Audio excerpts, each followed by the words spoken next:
आज की इस कहानी का नाम है बदमाश बहन। राजनगरी नाम के एक छोटे से गांव में रविदास अपनी 3 बेटियों के साथ रहा करता था। उसकी सबसे छोटी बेटी बहुत ही सुंदर और बुद्धिमान थी। रविदास अपनी दोनों बेटी सारा और रेखा से भी ज्यादा प्यार अपनी छोटी बेटी मोना से करता था। दोस्तों, आगे क्या हुआ आपको बहुत एंजॉय आने वाला है, इसलिए हमें पहले सब्सक्राइब जरूर कर ले, क्योंकि पूरा दिन लग जाता है कहानी को लिखने और बनाने में, और कहानी तो आप जैसे प्यारे दोस्तों के लिए ही बनाते हैं, तो मुझे सपोर्ट करना भी आप सबका ही फर्ज बनता है। तो प्लीज सब्सक्राइब तो जरूर से कर दीजिएगा। कबीरदास, अरे कहाँ हो मेरी प्यारी बेटियों, देखो मैं तुम्हारे लिए कितने सुंदर सुंदर उपहार लेकर आया हूँ। कबीरदास की आवाज सुनकर सारा और रेखा बाहर आंगन में आती हैं। सारा, अरे वाह पिताजी, आप आ गए, दिखाइए तो जरा आप मेरे लिए मेले में से क्या लेकर आए हैं। रविदास, ये देखो सारा बेटी, तुम्हारे लिए मैं ये झुमके लेकर आया हूँ। तुम्हें झुमके बहुत पसंद है ना? देखो।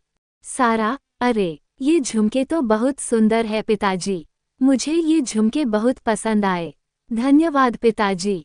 रेखा, अरे पिताजी आप मेरे लिए क्या लेकर आए हैं, जल्दी से दिखाइए ना, मुझसे तो अब बिल्कुल भी सब्र नहीं हो रहा है, दिखाइए ना पिताजी। रविदास, अरे हाँ रेखा बेटा, ये देखो तुम्हारे लिए ये पायल लेकर आया हूँ। मेले में यही सबसे सुंदर पायल थी जो मैंने तुम्हारे लिए खरीद ली। तुम्हें पायल पहनना बहुत पसंद है ना? रेखा, आप मेरे लिए पायल लेकर आए हैं। पायल बहुत सुंदर है पिताजी, लेकिन मुझे तो यह हार पसंद है, क्या मैं इसे ले लूं पिताजी? रविदास, यह हार तो मैं मोना बिटिया के लिए लेकर आया हूँ, उस पर यह खूब जंचेगा। ये सब सुनकर रेखा गुस्से से लाल हो जाती है। तभी मोना अपने कमरे से बाहर आती है। मोना, अरे पिताजी आप आ गए, मेरे प्यारे प्यारे पिताजी, कितनी देर लगा दी आपने आने में। रविदास, अरे मेरी मोना बिटिया, देखो मैं तुम्हारे लिए मेले में से क्या लेकर आया हूँ। ये देखो, यह हार मैं तुम्हारे लिए लेकर आया हूँ, तुम पर यह हार बहुत सुंदर लगेगा।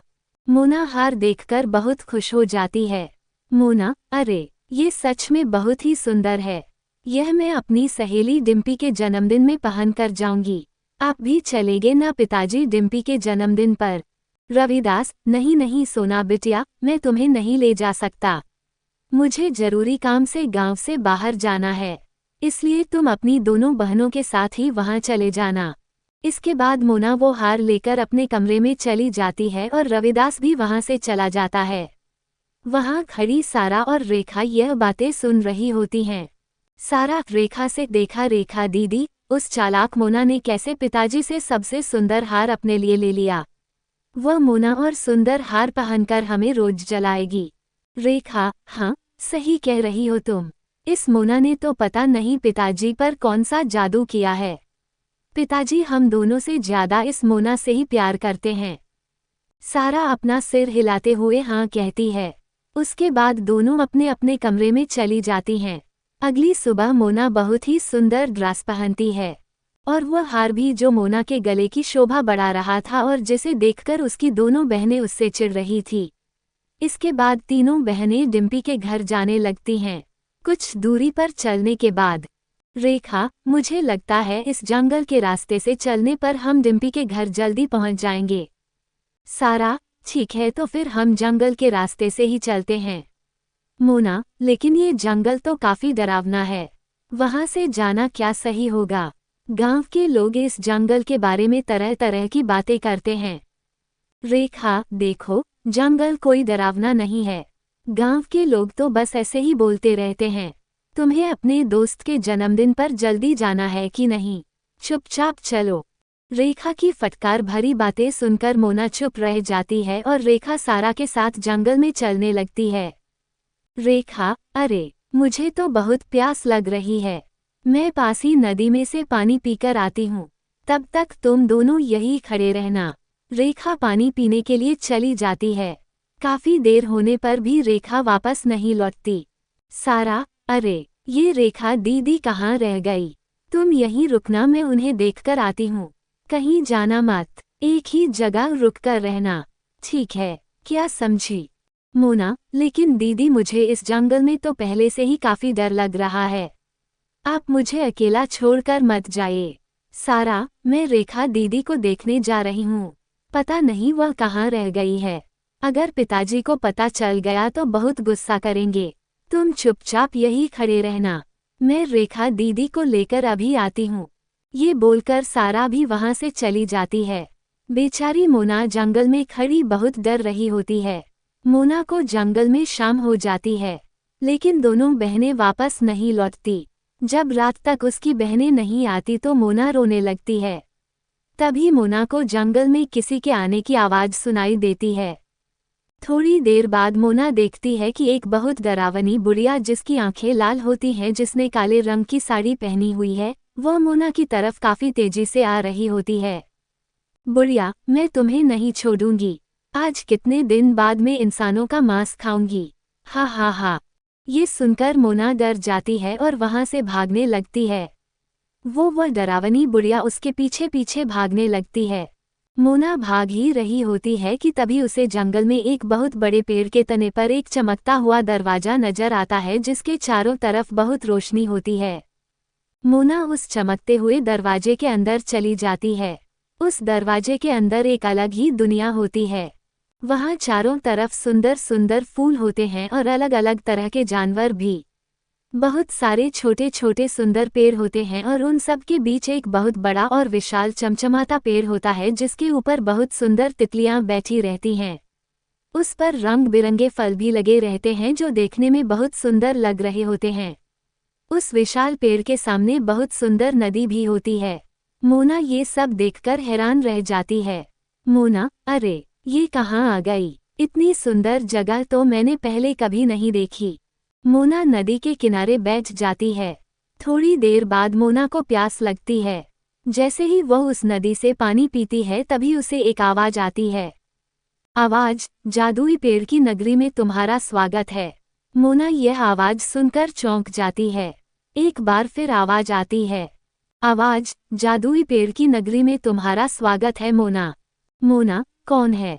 कौन मुझे पुकार रहा है? सामने आओ जरा। जादुई पेड़, मैं तुम्हारे सामने ही हूँ मोना। मेरा नाम जादुई पेड़ है। कोई यहाँ नहीं आ सकता, सिर्फ वही इंसान यहाँ आ सकता है जिसका हृदय साफ और कोमल होता है। मोना विशाल पेड़ की तरफ देखते हुए, ओ, तो ये तुम हो? क्या तुम जादुई पेड़ हो? तुम बहुत ही सुंदर और विशाल हो। क्या तुम मेरी सहायता कर सकते हो विशाल पेड़? मैं यहाँ से घर जाना चाहती हूँ। जादुई पेड़, मुझे सब पता है। तुम्हारी बहनें तुम्हें इस जंगल में छोड़कर चली गई थी। मोना, नहीं, ऐसा नहीं हो सकता। जरूर कोई बात हुई होगी। मेरी बहनें मुझसे बहुत प्यार करती हैं। वे ऐसा नहीं कर सकती। और मोना रोने लगती है। जादुई पेड़, चुप हो जाओ मोना। तुम यहाँ सुरक्षित हो। मोना, हे सुंदर पेड़, क्या मैं अब कभी घर नहीं जा पाऊंगी? जादुई पेड़, नहीं मोना, तुम अपने घर जरूर जाओगे, लेकिन मैं तुम्हें इस जंगल से बाहर नहीं ले जा सकता हूँ। जब कोई भला इंसान मेरी इस नदी का पानी पिएगा तो वही तुम्हें इस जंगल से बाहर ले जा पाएगा। तुम्हें उसका इंतजार करना होगा और जब तक वह नहीं आ जाता तुम्हें इसी जंगल में ही रहना होगा। कुछ देर बाद, जादुई पेड़, मुझे बहुत भूख लगी है जादुई पेड़। मोना, तुम मेरी टहनियों में से एक पत्ता तोड़ो और आंख बंद करके जो तुम मांगोगी वही सब तुम्हारे सामने होगा। मोना उस पेड़ से एक पत्ता तोड़ती है और आंख बंद करके अपनी इच्छा रखती है। तभी उसके सामने अनेकों तरह तरह के मजेदार पकवान आ जाते हैं। जब भी मोना को भूख लगती मोना ऐसा ही करती। ऐसे ही जंगल में मोना को बहुत दिन बीत जाते हैं। मोना रोज किसी के आने का इंतजार करने लगी कि कब कोई आएगा और उसे उसके घर लेकर जाएगा। एक दिन मोना उस विशाल पेड़ की छाया में बैठी थी कि तभी अचानक एक फूल आकर मोना के सिर पर गिरा। जब मोना उस फूल को अपने हाथ में लेती है तो उसमें से 2 तितलियां निकलती हैं। मोना उन तितलियों को देखकर बहुत खुश हो जाती है। वह तितलियां उड़ने लगती है। मोना भी उनके पीछे भागने लगती है। मोना तितलियों के पीछे भाग रही होती है कि तभी उसे एक बूढ़े आदमी की रोने की आवाज सुनाई देती है। बूढ़ा आदमी, अरे, मुझे बहुत प्यास लगी है। कोई तो मुझे पानी पिलाओ। मोना पास जाकर देखती है कि एक बूढ़ा आदमी एक छोटे से पेड़ के नीचे बैठा रो रहा था। वो दिखने में काफी डरावना था, जो सफेद कपड़े पहने हुए था। सोना उसके पास जाती है। मोना, कौन हो आप? और आप रो क्यों रहे हो? बूढ़ा आदमी, मुझे बहुत जोर की प्यास लगी है, मुझे पानी पिलाओ सुंदर लड़की। मोना, लेकिन आप हैं कौन और इस जंगल में कैसे आए? बूढ़ा आदमी, मैं रामगढ़ का राजा नरेश सिंह हूँ। मैं यहाँ एक बार शिकार करने के लिए आया था। मैंने यहाँ इस जंगल में एक भालू देखा था और उसे अपने तीर से घायल कर दिया। लेकिन वह कोई साधारण भालू नहीं था, बल्कि एक तपस्वी था जो भेष बदलकर तपस्या कर रहा था। उसने मुझे श्राप दिया और मैं एक सुंदर राजकुमार से एक बुरी शक्ल का बुढ़ा इंसान बन गया। तभी से मैं इस जंगल में कैद हूँ। मैं कई सालों से बहुत प्यासा हूँ। मुझे पानी चाहिए, लेकिन मैं इस पेड़ के नीचे से उठ नहीं सकता। ना जाने मुझे कब इस हालत से मुक्ति मिलेगी। क्या तुम मुझे पानी पिला सकती हो? मोना, हाँ, मैं अभी पानी लेकर आती हूँ। मोना वापस उस जादुई पेड़ के पास जाती है और उससे पेड़ की टहनियों से पत्ता तोड़ लेती है। विशाल पेड़ के चौड़े पत्ते में पानी भरती है और उस बूढ़े आदमी के पास जाती है। मोना, ये लो, तुम पानी पी लो। बूढ़ा आदमी जैसे ही उस पानी को पीता है, अचानक से एक सुंदर राजकुमार में बदल जाता है। राजकुमार, अरे, मैं तो पहले जैसा जवान और आकर्षक हो गया हूँ। तुम्हारा बहुत बहुत शुक्रिया सुंदर लड़की। तभी उन दोनों को एक आवाज सुनाई देती है। जादुई पेड़, राजकुमार नरेश सिंह, तुम श्राप से मुक्त हो गए हो। मोना एक साफ दिल की लड़की है, जिसके हाथ से पानी पीकर तुम दोबारा से अपने असली रूप में आ गए हो। अब तुम इस मोना को इस जंगल से बाहर लेकर जा सकते हो, क्योंकि तुम्हारी एक गलती की सजा तुम्हें अब मिल चुकी है और तुम्हारा दिल भी मोना की तरह एकदम साफ है। राजकुमार, जादुई पेड़, क्या अब हम इस जंगल से बाहर जा सकते हैं? लेकिन कैसे? जादुई पेड़, मेरे सामने वाली नदी के जरिए तुम इस जंगल से बाहर चले जाओ। उस पार जाते ही तुम अपनी दुनिया में चले जाओगे। तभी पेड़ की शक्तियों से अचानक से उस नदी में एक सुंदर नाव आती है। जादुई पेड़, ये नाव तुम्हें उस पार पहुंचा देगी मेरे बच्चों। मोना, तुम्हारा बहुत बहुत धन्यवाद जादुई पेड़, तुम बहुत अच्छे हो, मैं तुम्हें बहुत याद करूंगी। जादुई पेड़, मेरी टहनियों में से एक पत्ता तोड़ो मोना और अपने साथ ले जाओ। तुम्हें जब भी मेरी याद आएगी, मैं तुम्हारे सामने आ जाऊंगा मोना। लेकिन कभी भी किसी को मेरे बारे में कुछ मत बताना। मैं एक रहस्यमय पेड़ हूँ। मेरी इस जादुई नगरी के बारे में बाहरी दुनिया को नहीं पता लगना चाहिए। मोना, ठीक है रहस्यमय पेड़, मैं किसी को तुम्हारे बारे में नहीं बताऊंगी और ना ही तुम्हारी इस नगरी के बारे में। जादुई पेड़ अपनी उदास भरी नजरों से दोनों को विदा करता है। उसके बाद वे दोनों नाव में बैठते हैं और वापस अपने गांव में आ जाते हैं। वो राजकुमार मोना को उसके घर छोड़ने जाता है। रविदास अपने घर में उदास बैठा रहता है।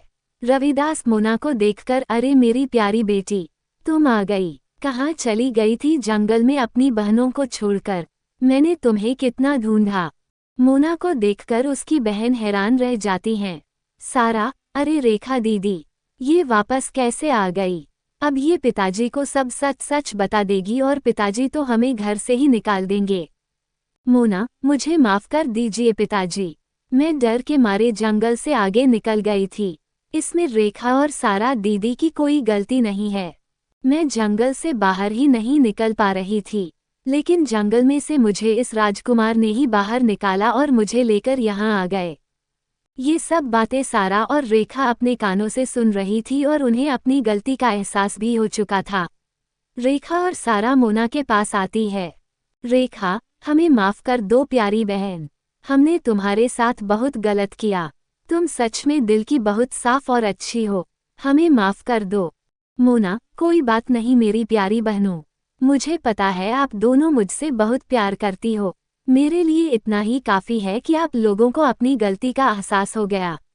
मुझे आप लोगों से कोई शिकायत नहीं है। इसके बाद तीनों बहनें गले मिलती हैं। रविदास, हे राजकुमार, तुम मेरी सबसे प्यारी बेटी को जंगल से निकाल कर लाए हो।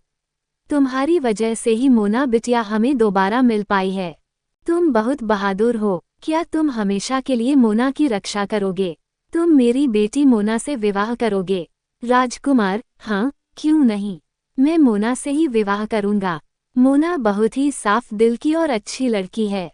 यह मेरे लिए सौभाग्य की बात होगी अगर मोना मेरी पत्नी बनेगी।